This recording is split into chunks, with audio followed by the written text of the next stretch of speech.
明報道。街市再有活雞賣，有檔主話售價貴大約1成，部分市民話唔介意食貴雞。李文欣報道。全港今日大約有3200隻活雞供應市場。九龍城街市有市民一早嚟到買雞，有人話最中意食新鮮雞，幾貴都要食。新鮮好食啊嘛，咩都要新鮮啊嘛，係咪？會唔會即係都特別貴咗啊？而家買雞？係啊，貴咗啊！但係都照食嘅。貴咗1/3啊。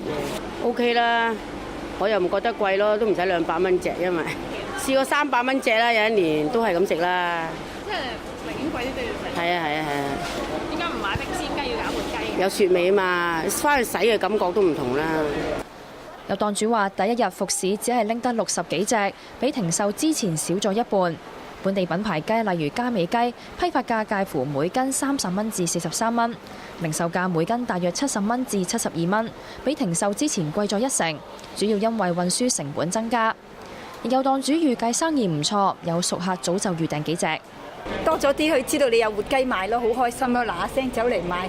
佢話我係要1隻2隻咁樣咯。佢哋一早都買咗成10幾隻，有啲打電話嚟都要4隻啊、2隻啊咁多。有雞檔檔主話：啲雞今朝比平時遲咗大1至2個鐘頭先至運到嚟街市，咁對生意咧都有些微嘅影響。咁樣如果早啲翻嚟就好啲咯，我做早即係準備功夫好啲咯，即係唔使擒車，又要捉籠，又要跟住要俾翻個雞籠佢咧。佢希望長沙灣臨時家禽批發市場盡快恢復運作，到時情況可以改善。亞洲電視記者李文欣報道。